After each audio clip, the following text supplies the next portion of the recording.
Welcome back, ladies and gentlemen, to the 2020 Spring LCK Finals. This is round 2. This is DRX versus T1. Both of them playing for a shot up against Gen G, waiting in the LCK Final. I'm Atlas. I am joined by LS. LS, my friend, what do you feel like DRX's chances are heading into this particular match? I'm gonna say they have. I'm gonna go with. Not go with 30%, Atlas. That's exactly what I was thinking, actually. Yeah, I think that T1 are the favorites coming into the match, but I think if DRX gets the edges in drafts, which I don't predict them to, then I think that they could have a chance to win. So, you roll the die, and maybe 3 out of 10 times, DRX manages to find some edges.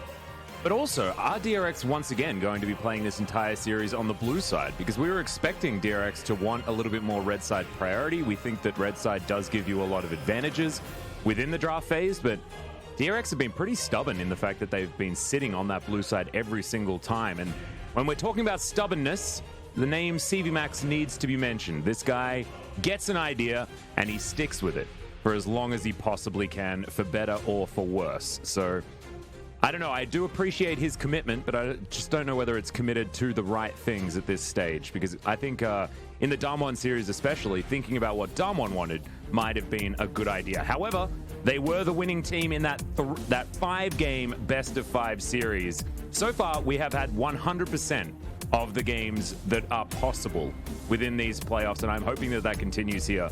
Because if we get 5 games between T1 and DRX, it means that our top 3 are solid, assuming Gen G are going to play well in the final. Yeah. So T1 versus DRX today, I think, is very slated in T1's favor. But again, we'll have to see what the drafts do have in store for us. We get all of the exciting matchups. You have Teddy versus Deft down in the bot lane. You have Faker versus Chovy. And we also get to see Doran versus Kana up there in the top lane, so that's going to be exciting as well. Now, T1, they've been using Cuz and Elim. I would assume that Cuz would be the primary player today in this series, but maybe there's something else in store.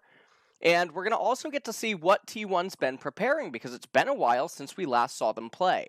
Yeah, we haven't actually seen them on 10.7 either, so we might see some different priority for them. Of course, the patch didn't change too much as far as the meta was concerned. Just a few extra little buffs to push a few champions a little bit closer to relevance, not necessarily taking away what T1 have been looking for. I think Chovy versus Faker is an absolutely gigantic matchup. This is the time where Chovy gets to prove to the world that Choki is dead. This is his opportunity, because I don't think it happens like this again.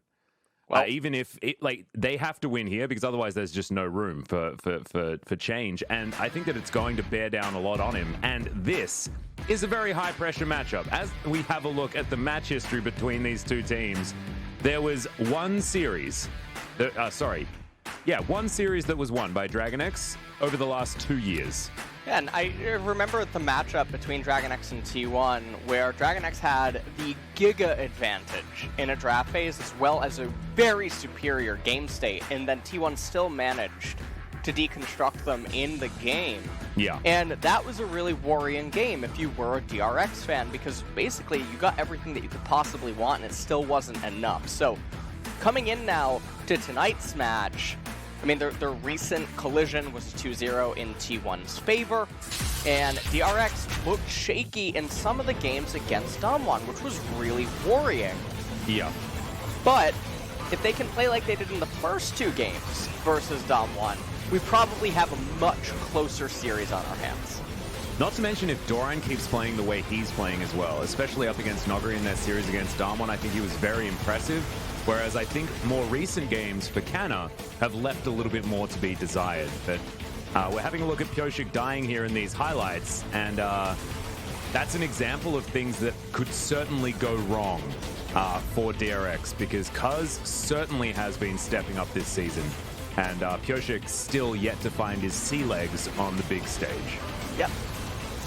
And, well, I think that Pyoshik here in tonight's match, it's going to be there's probably going to be a lot more pressure on him because the laners are going to be facing quite a bit of resistance. And when I refer to that, some people might think, well, didn't they also face resistance against Damwon, given that there was Nuggery and Showmaker? I think that having the lane with Deft and Keria be the one that's going to face more resistance than, say, the top side of the map, I think is more problematic for DRX. And you have to wonder what that can mean for Pioshek, because that also means that we get some direct correlation with Dragon Control and things of that nature. So DRX, they are starting out on the red side, as it seems like Korean teams have an affinity for blue, which is really interesting because I know on the broadcast here we've been very vocal about red side being very powerful if you know how to use it. Well, we'll see whether they do choose to head towards that red side and what kind of successes are going to happen. I think the biggest worry here for DRX is in their Damwon series, they were playing around Damwon mistakes a lot of the time. Damwon were running headlong into engagements that they didn't necessarily want or have too much reason to fight around, whereas T1's MO is to do absolutely not that. This is a team that only fights if there's something to fight for, and DRX won't have that opportunity to pick up kills around objectives that don't actually mean anything, right? And I think that has been a large reason why T1 have had so many advantages in this particular matchup for so long, is continuing to have a look down at some of these highlights, and they're not looking good for DragonX, as you could imagine. And this is T1 in a best-of-5 series as well. This is the T1 with probably the best-of-5 win rate. Sorry, the team with the best-of-5 win rate in the world. I don't think anyone has won more best-of-5s than T1. Well, this is going to be pretty scary. And, you know, like you're mentioning, their resilience also is another contributing factor to when T1 enters into playoff series. And remember, this is a pretty high-pressure match. This is what decides to basically go up against Gen G and see who can end up trying to best them in the finals. BO5 win rate of 14-3. Can CVMAX and Chovy finally get their revenge? That's one of the big questions on a lot of people's minds. And we got a battle of LCK awards here. Best Coach Kim versus Young Player Keria. Yeah, and I actually find this is an interesting award. This is something that you and I are going to have a chat about tomorrow on the Pod State when we are going to be recording it, because I don't know whether Coach Kim is the standout coach for the season, but I can't really argue against it, right? I think it deserves a little bit more discussion. But our young player being Keria is by far and away the right choice as far as that is concerned. I think all three of us would have voted for Keria, unless you threw in a cheeky vote there for Chovy, because of course Chovy is still at an age where he can win the Young Player Award. I believe he came second as far as those rankings are concerned, but the points allocated to Keria were just gigantic. As we have a look at some of the team stats between these two squads, regular season versus playoff round one, certainly showing that DRX have stepped things up as far as their performance KDA-wise anyway. But the average game time is the worry here for DRX fans, because DRX like to play fast, but T1, they're very good at taking a team that wants to, like, pick fights all the time and dismantling them slowly but surely.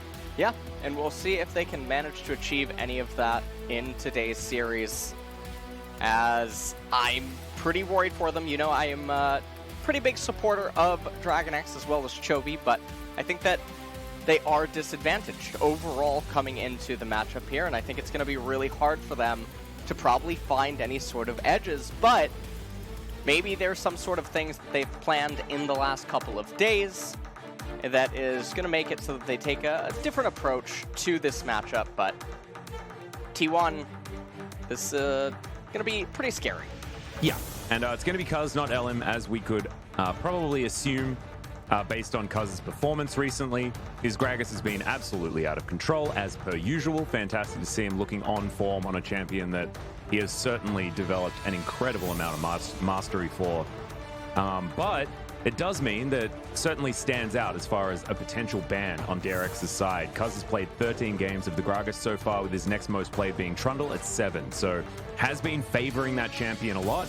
But speaking of favoring champions, we're having a look at the DRX lineup now. No changes, of course, because it is DRX. They do not like having subs. That's just not how they play.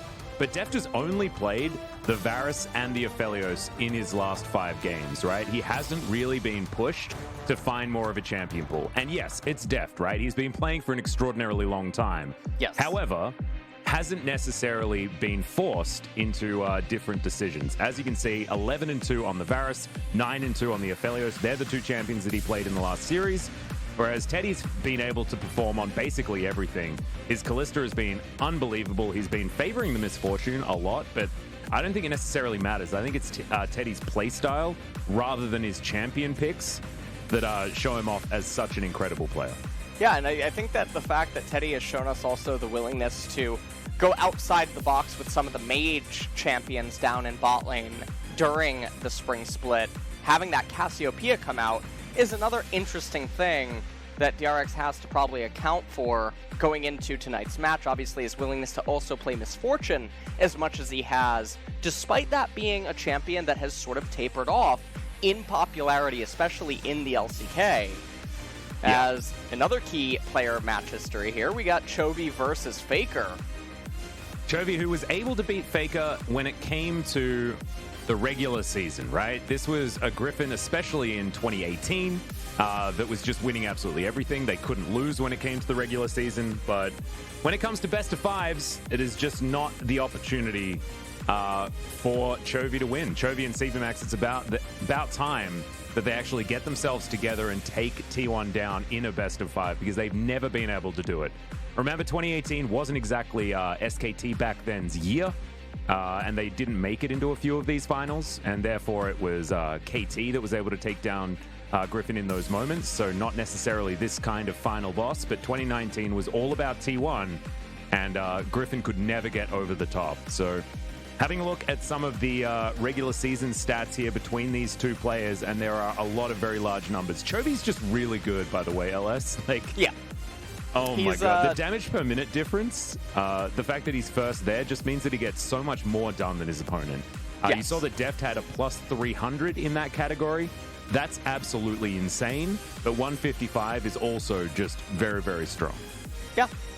And we'll have to see what he can end up doing here as we are going to jump in to game number 1. Ben pick, T1 on the red side, DRX. See if they can actually utilize counter picks. As T1, they're going to start things off with a Zoe ban, DRX slapping back with an Azir ban. Now Kalista bites the dust. Yeah, not going for that Kalista first pick or anything like that, as DRX are focusing on Faker. This will mean that the bottom lane pool will be wide open. I have a feeling that T1 are going to snap away the Varus. Very, very flexible, and Deft is extraordinarily comfortable on the pick. So taking it away and giving a strong pick into the hands of Teddy makes a lot of sense. Is now DRX thinking about what they want to take away, and the Varus is banned. And so now Aphelios is going to be picked up without too much of an answer, and we'll see where DRX decide to go with this one. Taric is still available. The set was banned, but Ornn is still up. But the 3 mid laners that we look towards on this patch have been taken away. So Chovy going to have to flex a little bit here, as I assume the jungle's probably going to be snapped up. Trundle being left open certainly does raise some eyebrows. And Jace is going to be locked in right away. So Doran going to try to pilot that to success. Obviously, this champion has been popping up a lot in some of the more recent weeks. Whoa. As Victor is going to come in early, so... Okay, so this is making me feel like it's a Deft pick.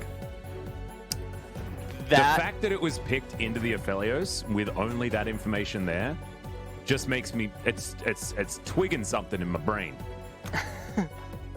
Well, mages maybe there's something wrong with my brain, I don't know. Mages are pretty good against Aphelios. No one really got that memo throughout Spring. I mean, we've had some people try to take Syndra down into bot lane, but typically the people that took Syndra into bot lane weren't really capable of piloting her, for the reason that you would pick Syndra and then try to take her down bot. So we often just ended up getting handshakes, as Graves is now locked in for T1. I'm really happy to see this. Graves, giga undervalued in the current meta, as Trundle is gonna self-counterpick himself, which is a bit peculiar. Yeah. But it's understandable. Of course, DRX do put a lot of priority on the Trundle, as Pyke is going to be banned away from T1. And the center is still available, guys. And I saw a sneaky message from our old friend Papa Smithy in chat wondering about whether the Senna Victor bottom lane is a possibility. Of course, we'll be able to shove extraordinarily quickly. Likely the carrier will be piloting the Senna in that situation, but getting ahead of ourselves just a little bit. T1 could ban it away if they would like to, and the Yuumi is going to be taken off the board first. Well, Pyke and Morgana both banned away by DRX. T1 targeting the Yuumi, not wanting to go up against that. And the interesting thing about this Victor is that it retains its flex potential. Yeah. For so long, if it does have the option to go down into the AD carry role. And this does make some of the bans a little bit difficult for T1 because there's not really a whole bunch of goodness that you could try to target. Silas is going to end up getting hit. And that's Tom Kent. Take it away. So, yeah. We're going to have to call someone in. Papa, if you could just hop in the call. We'll get Brendan Valdez here. Ellis and I need to go. Timothy has jumped in, and it's confusing to say the least. And now Effort can counterpick to his heart's content. Certainly a lot of options, considering the Blitzcrank for the moment. Karma is available that we've seen have so much success, but Brad is another pretty diabolical pick into the Tom Kench. So T1 already punishing this pickup. As now Effort wondering what they're going to do as far as rounding out this roster is concerned. And Faker's pick, it should be coming in at this particular point. And what is he going to likely... Okay, well, it's actually hovering Pantheon. And that could be Pantheon top lane and then the Ornn going mid. No, it's going to be a swap over to the Akali. Okay, and this is what Chovy is going to have to deal with in this game. So, 20 seconds to go. What does Chovy decide to go with? Does he take away the Victor and use that instead? Certainly can deal with the Akali if you can get yourself to a decent position. And you can shove pretty relentlessly there, but we'll see where Carrier does decide to go. We still have an inkling that it is going to be the Victor on the bottom side, and Gangplank is locked in, so Doran to be piloting the Pirate most likely for the counter matchup into the Ornn, and Chovy will be taking potentially his famous Jace in the mid lane. Deft has also played Jace in international tournaments. It was awful. It was an absolutely terrible game. We're hoping he never does that again. So not likely that that's going to be happening, as we're going to be waiting another 10 seconds to find out where these solo laners are going. Well, this is going to be 5 seconds remaining, so we'll wait to see what ends up getting locked in. T1 has an enormous amount of scaling, and it's going to be Chovy on the Gangplank. So this is really nice. This is actually one of the matchups where Gangplank can be flexed mid. It's very brutal for the Akali to try to play this game. Gangplank takes Grass to the Undying. There's lots of squishies on the side of T1. He's going to scale up massively and really stifle the Akali's ability to be relevant in the mid game. So this is going to be pretty interesting across the board. Obviously, I would say that T1 has the leg up down in bot lane. We'll have to see why Victor is going to be selected. Now, he's one of the long-range mobile mages that is actually good against Ornn. Typically, Ornn can really break champions like Vel'Koz or like Xerath or even like Azir by getting on top of them. But Victor, with all of his mobility that's granted by his Q, is repositioning his he has Stealth Peel with Gravity Field, which morphs the terrain. Pretty good mage against Ornn. However, these drafts are pretty neck and neck, and even because there's a lot of power in different areas for both of them.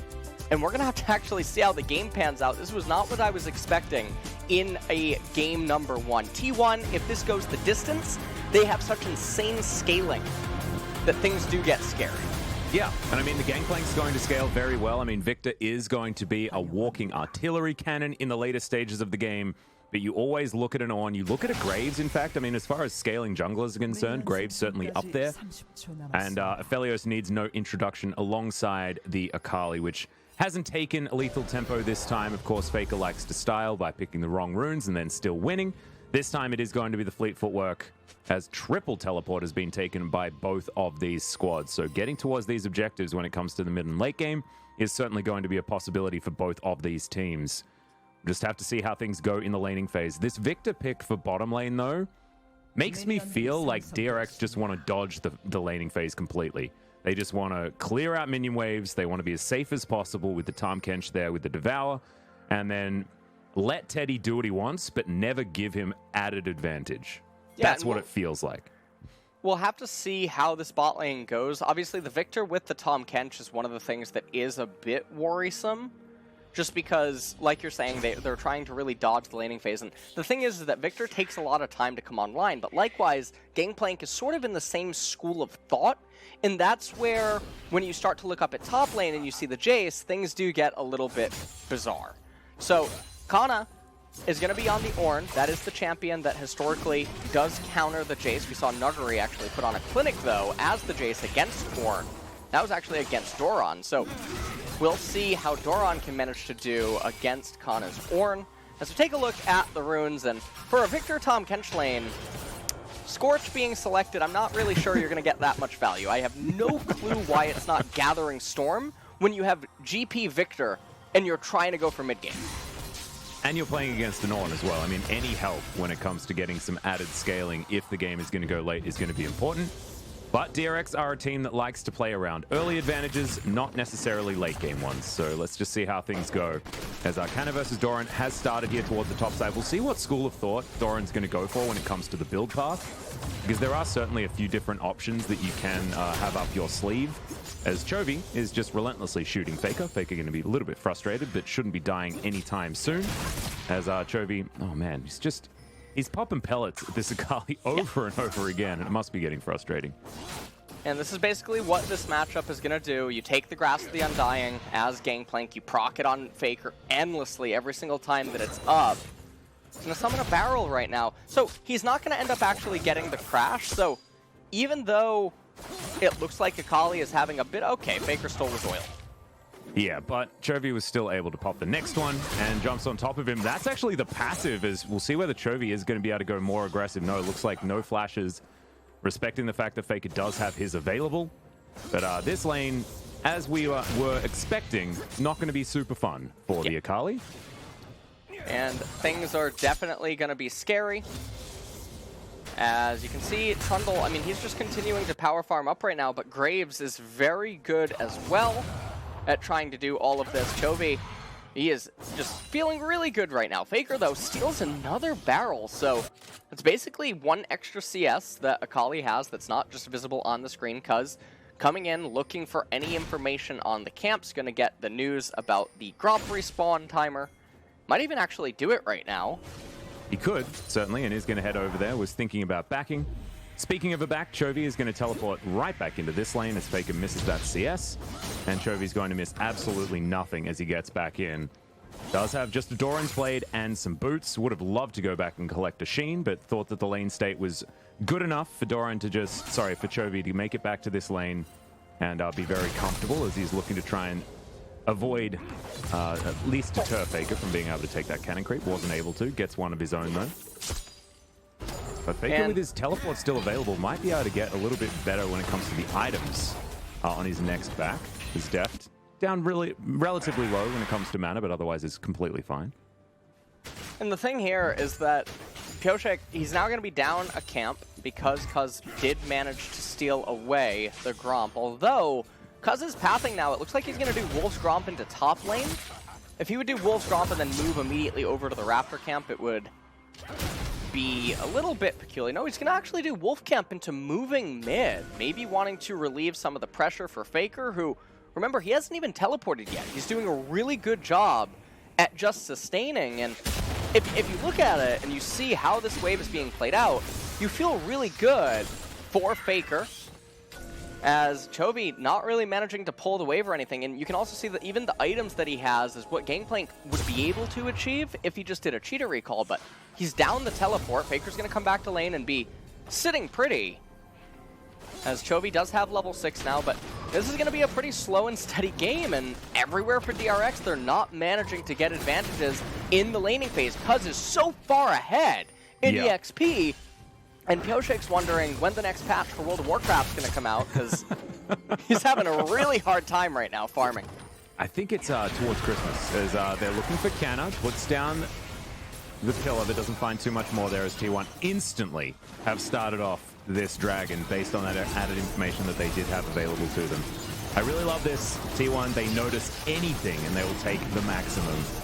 And so this Ocean Drake will be taken down. We'll see what the next one's going to be, as Infernal Drake coming up next, and we will of course have a Cloud Soul for game number 1. As Doran gonna get knocked up, Canna, not with a lot of mana available, but you can see Doran just walking into that one, flash forward, and that was just disrespectful out of Doran. First blood so easily for Canna. And Kana still has his spellbook available, I believe, so everything is just going really bad right now for DRX. You have an Akali that's going even against Gangplank in the mid lane, and this is a byproduct to how Chovy chose to play out the lane. Now Faker drawing a lot of aggro here. Yep, barrel comes down. They do get the flash out. Yeah, double flashes in here, as Piotrik's going to be able to take down the Akali. Cuz has been exhausted as Kerry is chasing after them, but Magical Journey gets them safely into the red buff pit. So 1-1 and very even on gold at this stage, but the added Drake and the power top lane is in favor of T1. Yeah, and the thing is that if Faker just didn't do that, he was winning so hard against the Gangplank, but now losing out on the cannon wave, yes, it's going to be picked up by Cuz. Chovy does manage to stabilize a little bit, so really unfortunate right there. Just very greedy play by Faker, ends up getting punished. Take a look at this. So Doran tries to get the whole crash in. He tries to turn around to get the knockback on Horn. 캐리 해줄게 내가. 오케이 나이스. 이거 트런들 잡고 먹고 갈 수 있어 상도아. And then it immediately cuts to a replay here. This is Faker versus Chovy. Gangplank ult comes out defensively, and then he tries to run to get the recall off. And what Faker's trying to do here is clear out the minion wave, stop the recall one more time, because then he would just be able to be super far ahead of the Gangplank if he could lock him in lane, but not anticipating the Trundle to be there as well. And he ends up going down. So very unfortunate for his lane state. He was already also down a little bit in EXP, but shouldn't be the end of the world by any means. I would say that T1 are still ahead in this game, even though they are down about 500, 600 gold. Especially with this minion wave ready to be eaten by Teddy on the bottom side of the map. You should be able to get relatively close to even CS, but kudos goes to DRX with Carrier being able to rotate around. I mean, Deft right now is struggling just a little bit. Does get booped by effort, but he's otherwise okay and is still continuing to stay ahead in farm. So this bottom lane is achieving exactly what it wanted to achieve at this stage of the game. Already with that first Hex Core upgrade, you can see Chovy, he comes back with a Sheen. He's going to be more difficult to deal with, and will have his ultimate back available again very soon. I think there is a world where DRX can win team fights, but I'm super worried about what happens when they get there, and it's DRX against T1, right? Like, I just feel like T1 always knows how to fight against DRX, not necessarily their composition, just the players. Yeah, I mean, that was how they ended up winning one of the matches previously in the face of a massive draft deficit. And this one, obviously, much closer, with the edge going to T1 once the items start going to 4, 5, 6. Even though there's a Victor and a Gangplank, things just get really hard as, okay, pick scaling comp, rotate for Herald, and see how it works, Cotton.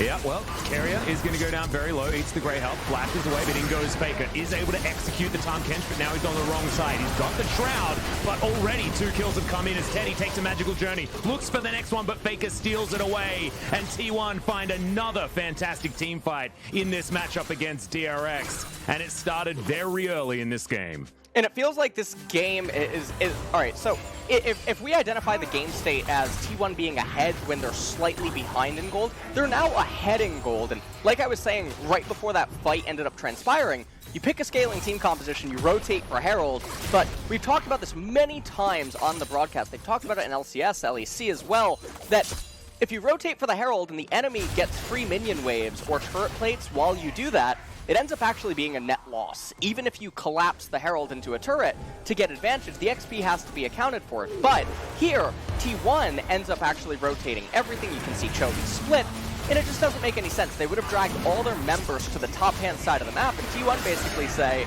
to straighten up, as these champions aren't in a position to teamfight. They never would be at this stage of the game, so really reckless. And T1 are just so far ahead right now in this game number 1. Absolutely, and we'll see what DRX can actually do with this Rift Herald that they sacrificed so much for. As you can see, Pioshik is going to take down Bertha and then look towards the bottom lane. 5 seconds, and we'll have an Infernal Drake on our hands as well. As you can see, DRX with control of the bottom lane, and Pioshik wanting to get over here and take this dragon away. DRX should be able to get some work done here. Faker just making his way back from base right now. But Chovy's going back, very close to having his flash back available as T1 look like they are going to fight for this. Teleport coming in, it's down very low. There's the Tempered Fate, and Pioshik doesn't have his flash available. He will have to use that ultimate, but the Devour comes in first. Faker now in the backline. The Dragon is stolen away, but this is all about the Akali and what he can do to try and eradicate DRX. Looks like he's not going to go too far forward, and Mountain Soul is coming in. Thankfully, I successfully cast a curse at this time around, and we're not going to have any boring Cloud Drakes. And the thing about the Mountain Soul that's so problematic for DRX is it really hurts the Jace. It really hurts the Victor. These are champions that, obviously, Jace is going to build a lot of lethality. And so any little bit of extra resistance is going to be really problematic for him. Also, the way that he's going to conduct himself, the Mountain Soul, if T1 gets to it, it's going to really nullify him. Victor can't typically get to any sort of pen until later stages of the game. We're talking 4 or 5 items generally is when Victor's pen items are going to end up coming in, and that's just the nature of the champion. Gangplank likewise wants to go for the Trinity Force, wants to go for the crit. So these are really problematic dragons that T1 ended up rolling. And Atlas, I don't like to call games super early, and I think a lot of people would think it's ridiculous to call it when the gold score is so neck and neck, but gold score doesn't paint the state of this game. The state of this game is Gangplank and Victor are going to be behind in the mid game.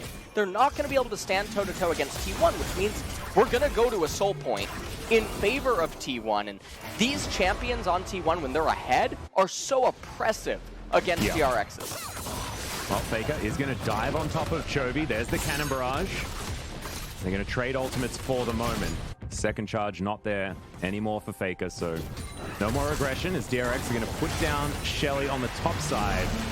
This Cannon's looking to try and at least stop something. Gets a knock up, but that's only going to deny a few moments of Shelly's time as she does eat up all of those plates on this turret. So, slight advantage here, but Deft will need a Devour here from Keria. Does get him into his belly, but Keria relatively low, and Cuz making his way in. Teddy should be taken down here as DRX have turned it bottom side, and now Cuz could be in trouble. There's the stopwatch from Keria. Deft very low, but Cuz as well takes that auto from the Victor and is in a lot of trouble. Abyssal Voyage, Deft can't get in, and Faker is going to be able to take down the Tahm Kench anyway.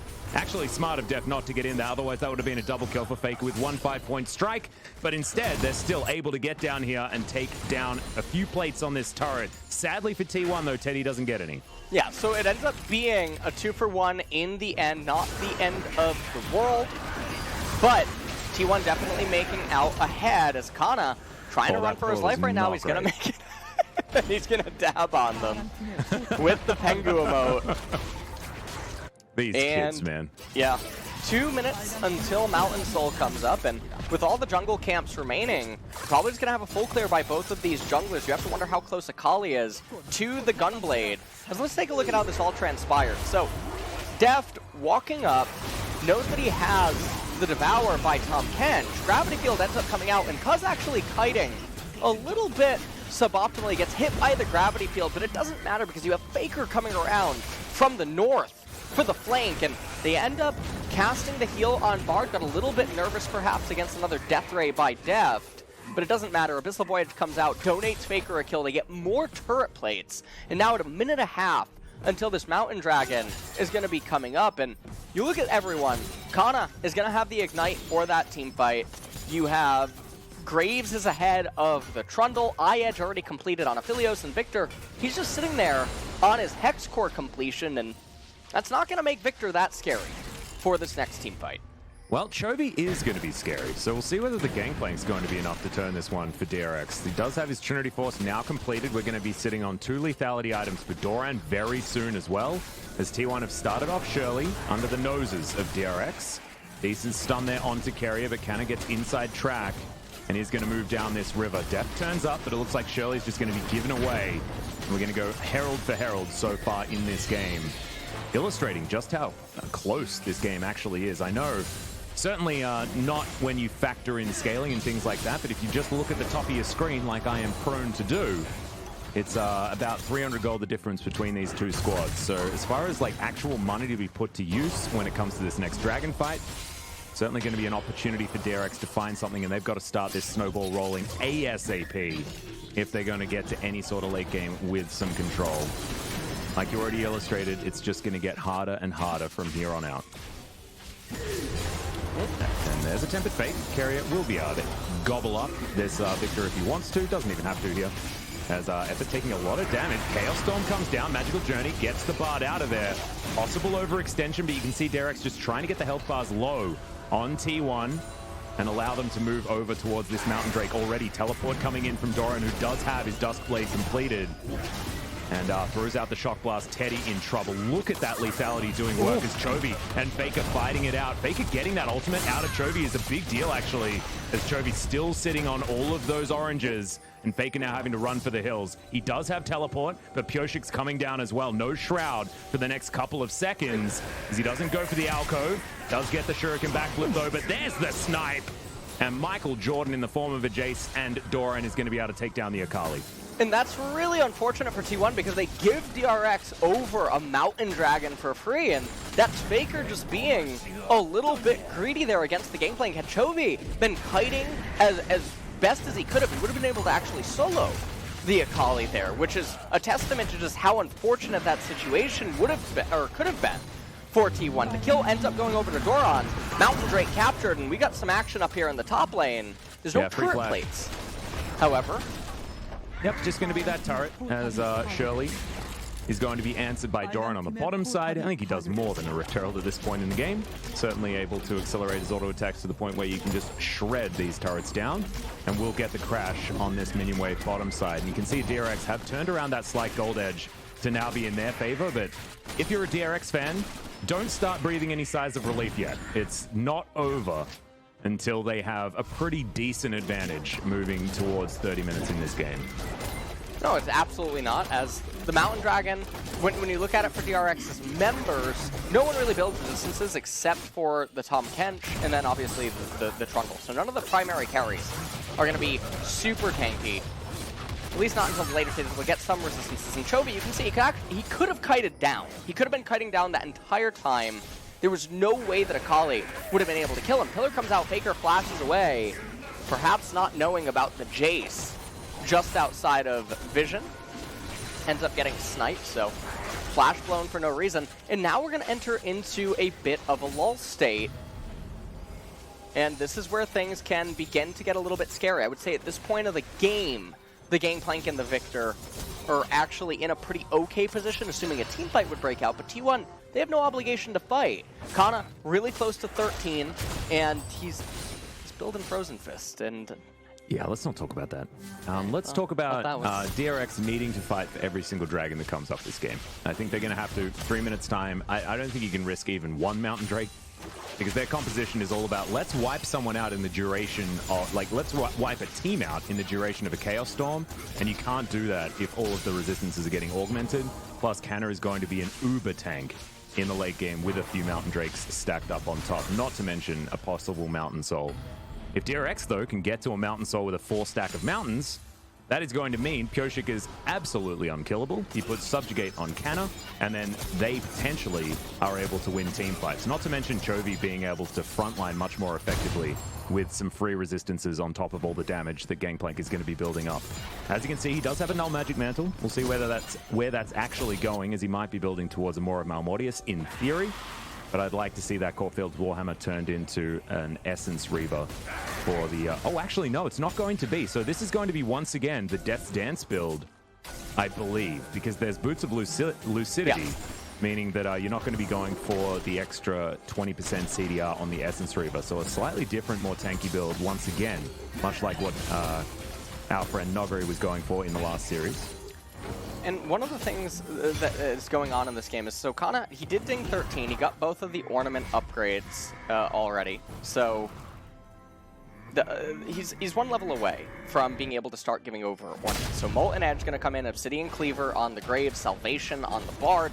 Everyone's going to have an ornament. Zonya's Paradox also going to be able to be completed. So if you're T1, all that you want to do right now is sit back, deny team fights, scale up to the core items, let Ornn masterwork them, and then fight around key objectives. Now, DRX bought themselves a lot of time by getting that last Mountain Dragon, because it means that even if T1 would win this next fight, DRX still has one more kick that would be able to be in them, and that would obviously be the sole point fight that would be inevitable. But the other flip side is that T1, I believe their champions are all basically ahead in XP except for Faker versus Chovy, and base levels are a really key thing, and it does look like that is actually going to be a Maw of Malmortius for the game playing. Yeah, so a slight deviation from what we saw. I don't know whether he is going to be going for Death Stance next or something like that, or whether it is instead just going to be straight towards something like a Infinity Edge at that point. Because you can go Infinity Edge and then into, I don't know, some sort of Zeal item or something like that, potentially.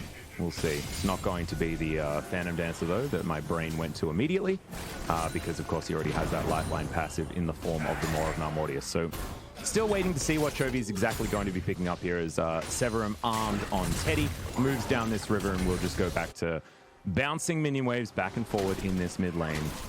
And that is good news for T1. The onus is not on them to do anything, so if they're playing ping pong, it's exactly where they need to be. Well, 10 seconds until the dragon is going to come up. They are posturing around for it. They're fighting for vision. Cuz is level 12.5. Not sure where Pyoshik is, but he does have level 11, so he does have that rank 2 ultimate available. But T1 with the low ground is exactly where they want to be. Ornn has an upgrade of not electing to use it on anyone. Yeah, Faker's actually going to be taken down very low here. Goes golden, gravity field is set up, flash comes down as there's the cannon barrage, stopping a lot of this re-engage from T1. Subjugate now on cooldown as DRX are just going to move over and take this outer turret. As Death Rays are flying left, right, and center. Carrier, they're making sure that T1 aren't rotating over to this Drake. And now it looks like 3 members of T1 have been caught out of position. Cuz down to half health as DRX, they claim the low ground. Now it's time for T1 to find a way back in. Yeah, and you can see Kana, just barely going to miss the Death Ray. He upgraded the Obsidian Cleaver here instead of Teddy's Molten Edge, which is a little bit surprising. They're going to go over the wall. They're going to flip. Yeah, we're looking for a 50-50 as Faker's right into the backline. Great devour from Carrier, and Faker falls. Canna gets exhausted as it is going to be the Mountain Drake lockdown by DRX, and they claim a couple of kills. Abyssal Voyage very aggressively on top of Cuz, who will get licked by Carrier and destroyed. But no, fantastic snare comes through from Effort. I don't know whether it's going to be enough as flashes forward from DRX, and they are not stopping Teddy. In trouble, the flash from Chovy, the Chaos Storm, not enough, and Teddy's going to survive. But the pings are down on the Baron. The pings are going over to the Baron, and DRX managed to win a Mountain Dragon that I don't think anyone probably would have suspected them to win if you just rewinded the tape by like 45 seconds. T1 were in such a good position, but now they're the ones that got out muscle. Teleports coming in to try to do something. This could be this should be kill. The Baron. Faker's gonna dive on in, and oh my god, Faker steals the Baron. He's turned it immediately. Takes down the jungler as well. Carrier, no options. This is an uber throw out of DRX, but a fantastic capitalization by T1. They ace DragonX in the Baron pit, and now the game might just be over. The game might indeed be over, Atlas, as they have a minion wave in close proximity. But the death timers, I'm actually not sure. All right, at the very least, they should be able to get the inhibitor. They're not actually going to go for the end of the game. They're going to get the inhibitor. Well, they should actually leave the inhibitor alive. They shouldn't take it at this point. Instead, just, yes. Okay, you know what? You're not going to get to take it away. So they left the inhibitor up, and the reason that you don't want to take it right now is because this would not be a game-ending inhibitor. You would end up handing over thousands of free gold and XP to DRX that you would never be able to utilize in top lane. So they back off, not electing to take it. We'll go to the replay really quick first. Cuz goes over the wall, tries to actually eat the dragon, but Pyoshik turns back around, wins the smite fight. Dragon went to 400. Faker biting off a lot more than he can chew. He's done this a lot this game, which is very uncharacteristic of him. So Cuz ends up getting tagged right there, and then this this Chaos Storm that Def casts so late, you see, turns back around. And then because he turns back around, the Chaos Storm doesn't end up killing Teddy. And that changes everything because Helios is here in this Baron fight. Faker gets in.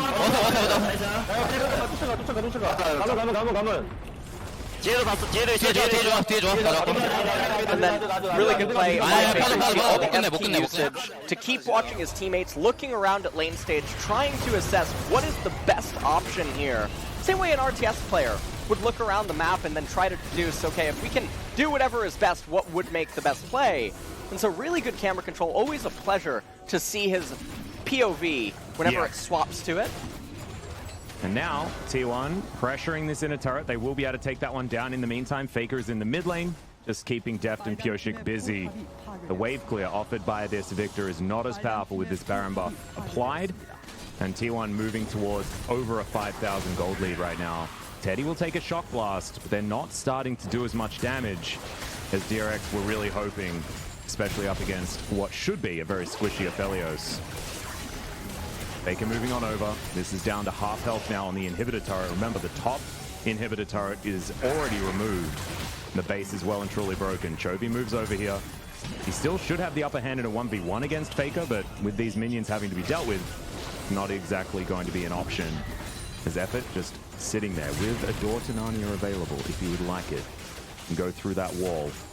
But looks like DRX have staved off T1 for the moment. T1 recognize that they just play it slow, they will just forever keep scaling ahead of DRX. Yeah. And DRX, I mean, the one thing that they have going for them is they have double mountain. And so they are getting 12% amp to the resistances as we do approach levels, 15 through 18 and whatnot. The base resistances are pretty high.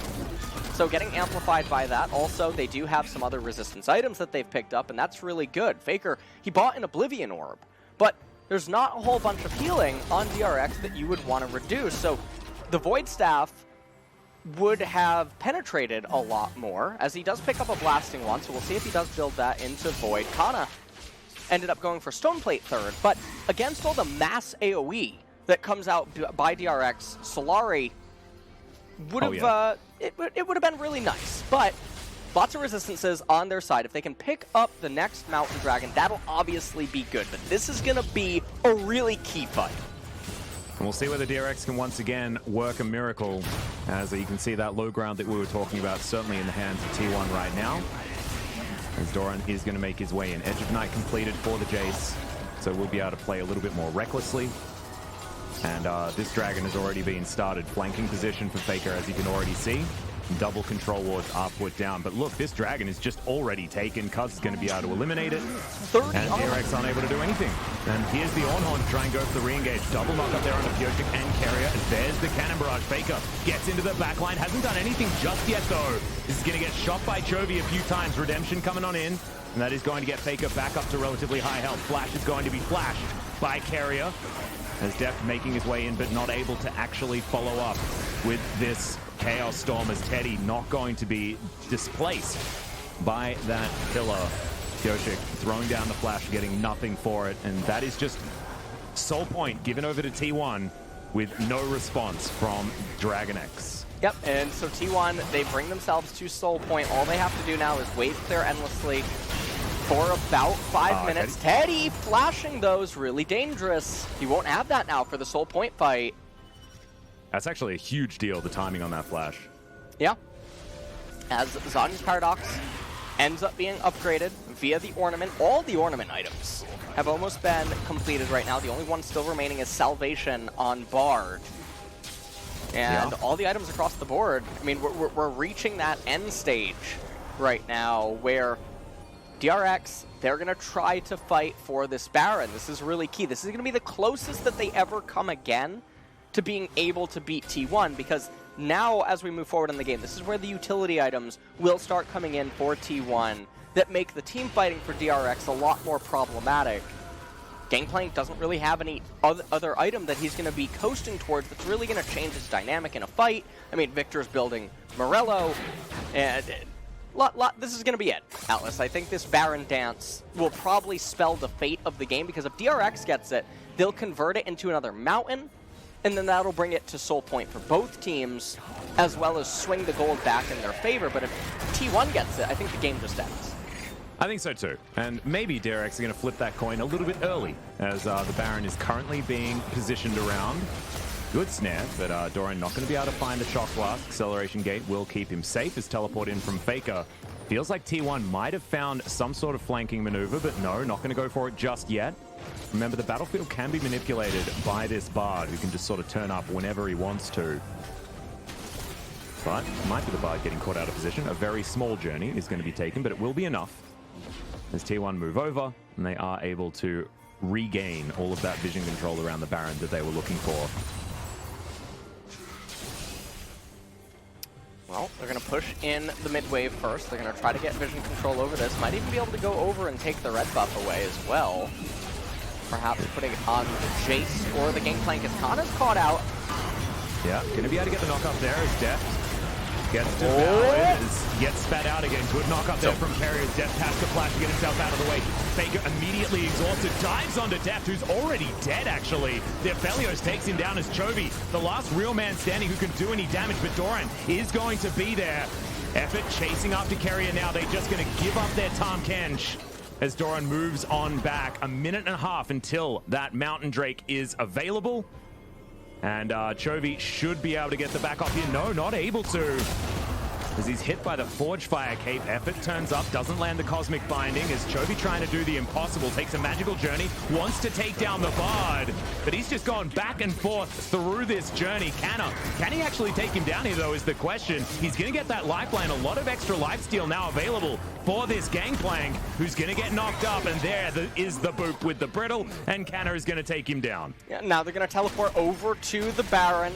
Chovy not going to be available for this, even though he would have a teleport or his ultimate when he would come up. This is just going to be the Baron going over to T1. This is going to convert into the Mountain Soul, and I can't see a way where DRX is supposed to win the next teamfight Atlas. I really don't see it in any foreseeable universe, as I just want to point out Faker, a bit of a savant, did build I saw it.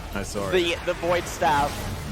As we take a look at this, so Kana, he gets caught out right here, but it doesn't matter because the angle from DRX doesn't really matter. Faker gets a flank off for free. There's no phalanx by DRX, which is so important for the Gangplank and the Victor to be able to fight, and then it's run for the hills out of DRX as they can't really find any leg to stand on. Chovy busy fighting with the Raptors, and that actually delays him so much. Didn't end up getting the recall off in the end, and then was brought down and killed. So now we come here into live. Damn, Chovy is so close to level 18 as T1. They've decided that fighting for a Mountain Drake, not necessarily all that much of a big deal, but DRX are getting in here. Tempered Fate comes down. Single knockup from Canna isn't the best as Chovy's in this Drake pit. Goes Golden with his stopwatch, but he's still in danger and will be taken out as Cuz locks down the Mountain Soul, and T1 are staring down a game one win. Faker diving into the back line.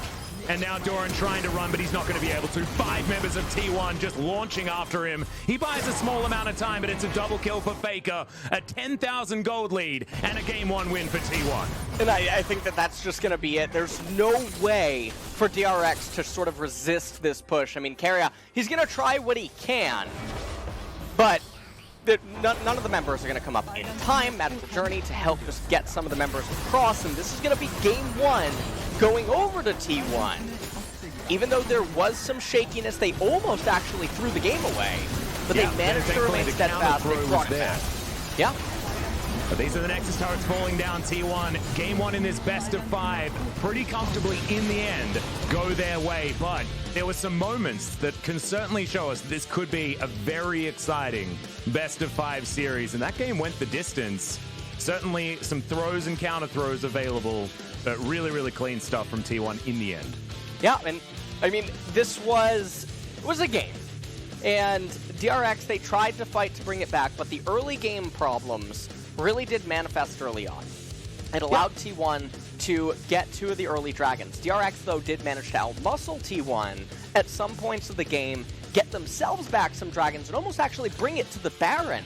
And if you played some of those situations out 100 times, there's many where Deft actually does kill Teddy, and the Baron would just go over to free for DRX, and that's really scary. Faker looking a bit uncharacteristic with how aggressive he was at some points in this game, but it didn't end up mattering. The scaling ended up coming online. He also built a Void Staff Atlas, so he did. There's a lot of people that are very happy.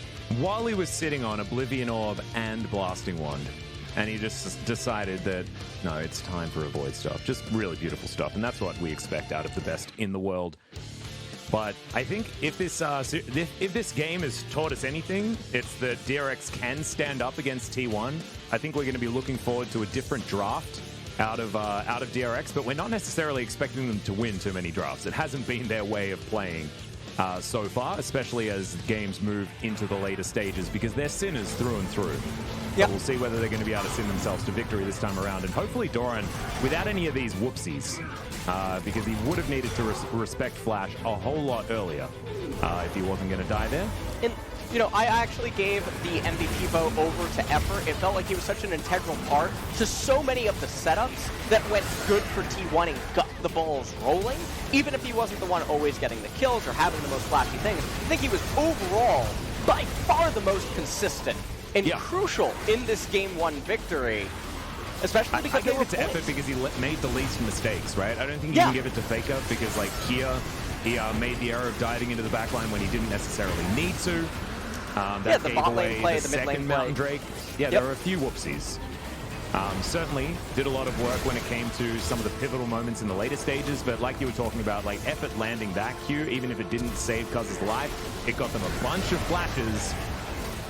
And he was always there with the Tempered Fates as well to make sure that teamfights were starting off skewed and can at least mess with the phalanx that DRX do have available to them. Yep. And this was just them not valuing what could end up happening here. It was a very close Baron, but didn't end up mattering. And also Teddy living was pretty big as well. Remember, that was all just because Deft, he clicked backwards, ran back about 300 range, and when he decided to move in and try to go for the Chaos Storm, he just barely missed on Teddy. So every click matters.